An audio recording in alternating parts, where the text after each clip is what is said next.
ہاں ہمیں ٹرین پکڑنے کے لیے صبح کو آنکھ کھلتی ہے، فجر کی نماز کے لیے آنکھ نہیں کھلتی، ہاں بچوں کو اسکول پہنچانے کے لیے آنکھ کھلتی ہے، مسجد جانے کے لیے صبح کو آنکھ نہیں کھلتی، ہاں دوستوں میں بیٹھنے کو ٹائم ملتا ہے، نماز کے لیے ٹائم نہیں ملتا۔ وقت جا رہا ہے، زندگی کی ٹرین آگے بڑھ رہی ہے، زندگی کی سواری آگے بڑھ رہی ہے، زندگی کا سورج ڈھل رہا ہے، بہت جلد وہ آنے والا آئے گا جس کا وعدہ قرآن کہتا ہے کل نفس ذائقۃ الموت، ہر نفس کو موت کا مزہ چکھنا ہے۔ ہاں میرے بھائی، وہ موت کی کھاٹی جو بڑی دردناک ہے وہ جلد آنے والی ہے۔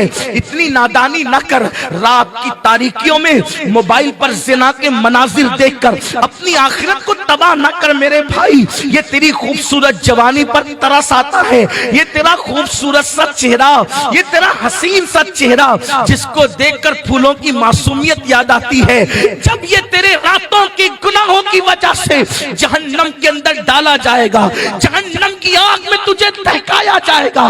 ہائے ہائے تیرے جسم کی نزاکت کہ تو سگریٹ کا چٹکا برداشت نہیں کر پاتا، تو تو جہنم کی وہ دہکتے ہوئے شعلے جس سے جہنم بھی پناہ مانگتا ہے۔ اللہ کے حبیب غیب دان نبی صلی اللہ علیہ وآلہ وسلم ارشاد فرماتے ہیں جہنم میں ایک وادی ہے، اس وادی کا نام ویل ہے، ویل، اور آقا فرماتے ہیں ویل نامی وادی کا حال یہ ہے کہ ایسی اس میں جہنم کی آگ ہے کہ جہنم بھی اس سے پناہ مانگتا ہے، جہنم کی آگ اسی سے بھڑکائی جاتی ہے۔ صحابہ نے پوچھا آقا اس ویل میں کون داخل کیا جائے گا؟ آقا فرماتے ہیں جو وقت گزار کر نماز پڑھتا تھا وہ ویل میں داخل کیا جائے گا۔ پڑھتا تھا نہیں پڑھتا تھا ایسا نہیں، پڑھتا تھا مگر وقت گزار کر پڑھتا تھا۔ جو وقت گزار کے قضا کر کے نماز پڑھے، یعنی فجر کا وقت کب تک رہتا ہے؟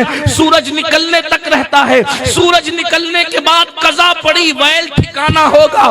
ظہر کا وقت کب تک رہتا ہے؟ عصر کے وقت آنے سے پہلے تک رہتا ہے، عصر کے بعد ظہر پڑھی تو ویل ٹھکانا ہوگا۔ نماز پڑھتا ہے وقت گزار کر پڑھتا ہے اس کا ٹھکانہ ویل ہوگا، اور جو نماز پڑھتا ہی نہیں اس کا ٹھکانہ کیا ہوگا؟ اب ذرا سنیے، آقا کریم صلی اللہ علیہ وآلہ وسلم فرماتے ہیں جو نماز نہیں پڑھتا اس کو فرعون کے ساتھ قیامت کے دن اٹھایا جائے گا، اس کو حامان کے ساتھ اٹھایا جائے گا، اس کو شداد کے ساتھ اٹھایا جائے گا۔ آپ مجھے بتائیے ہندوستان میں رہ کر اگر کوئی کسی کو یہ کہے کہ تجھے کچہریوں میں ہندوستان کے باغیوں کے ساتھ لایا جائے گا، اس پہ کیا گزرے گی؟ جو ہندوستان کے باغیوں کے ساتھ آئے گا وہ سوچے گا نا کہ اب پھانسی کا پھندا تو میرے لیے ہے ہی، کیونکہ بڑے بڑے مجرم معاف کر دیے جائیں گے، لیکن ملک کا باغی، ملک کا غدار معاف نہیں کیا جائے گا۔ اگر ہیلمٹ پہننے نہ پہننے کا جرم کیا معاف کر دیا جائے گا، تھوڑا سا چالان کاٹ کر کے معاف کر دیا جائے گا۔ اسی طرح سگنل توڑا، کوئی سزا جو ہے وہ پیسے دے کر کے اس کو نظر انداز کر دیا جائے گا، مگر ملک سے جس نے غداری کی بولو کوئی بڑے سے بڑا سورسز لائے گا معاف کیا جائے گا، بلکہ کوئی سورس بھی اگر اس کا بن کر آئے گا تو کہیں گے اچھا ملک کے غدار کی سفارش کرتا ہے تو اس کو ہی پکڑا جائے گا، بولو سفارش کرنے والے کو ہی پکڑا جائے گا۔ کوئی ملک کا وفادار ملک کے غدار کی سفارش کر سکتا ہے؟ نہیں کر سکتا۔ یہ اللہ کے غدار ہے۔ قرآن نے کہا فرعون اللہ کا غدار، حامان اللہ کا غدار، اللہ اکبر، شداد اللہ کا غدار، یہ سب لوگ اللہ کے عذاب میں گرفتار ہو کے مرے۔ فرعون کو دریا میں ڈبایا گیا، اللہ نے مخلوق کے دل میں اس کی اتنی نفرت پیدا کی کہ دریا نے بھی اس کو قبول نہیں کیا، دریا نے اٹھا کر کے اس کو پھینک دیا۔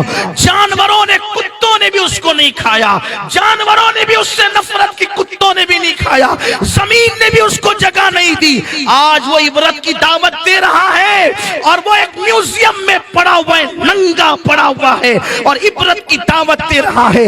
خدا و رسول سے بغاوت کا انجام کیا ہے؟ لیکن بے نمازی کس کے ساتھ اٹھیں گے؟ اسی فرعون کے ساتھ جس کو کتوں نے تک منہ نہیں لگایا، جس کو دریا نے بھی اچھال کر باہر پھینک دیا،